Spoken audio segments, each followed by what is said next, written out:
مصطفى شلبي عمل دعاية لإزالة الشعر بالليزر وما تعاقبش. مصطفى شلبي جاب جول في البط الكيني وشاور إشارات خارجة للجمهور وما تعاقبش. مصطفى شلبي جري 100 متر وطار في الهواء واعتدى على مسؤول الأمن في الإمارات واتقبض عليه واتحبس وخد حكم وغرامة وبرضه ما تعاقبش. لكن مصطفى شلبي اتوقف وتعاقب عشان اعترض لما بدل بين الشوطين في ماتش مودرن في الكاس، وقال ايه الزمالك بيقول انها عقوبة انضباطية. اولا، من امتى الزمالك بياخد عقوبات انضباطية؟ انتوا هتشتغلونا؟ ثانيا، بعد كل الفضايح اللي فاتت دي والواد ما تعاقبش جاي تعاقبه عشان اعترض على التبديل؟ يا سلام. ولما انت نادي انضباطي قوي كده وما عندكش تهريج ولا تهاون في الامور الانضباطية، امال ما شفناش الانضباط ده ليه مع شيكابالا اللي ساب النادي ومشي وما رجعش الا في اليوم اللي مشي فيه جروس؟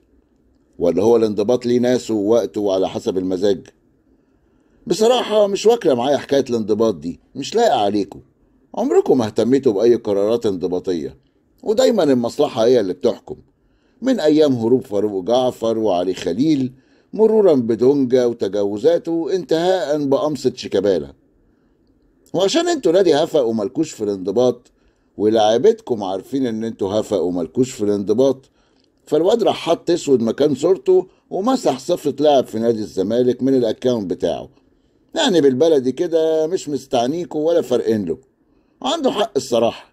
يعني لا ابو الفتوح اتعاقب ولا دونجا اتعاقب ولا شيكابالا اتعاقب، وجايين على الواد عشان عارفين ان بيسيرو مش عايزه. هتعملوا عليه رجالة وانضباط ونادي محترم والحاجات دي يعني؟ شكله الواد كده شاف له شوفة تانية رغم انه اعتذر، لكن غالبا كده ولاد العم الجداد هياخدوه قدام عينيكوا، لان الواد بصراحة ما يدخلش ذمة الاهلي ببصلة ومش هنبصله. خلي بالك بقى عشان شكلهم كده مش مكفيهم المركز التاني اللي شاطوك منه وناويين يقلبوك في لعيبتك.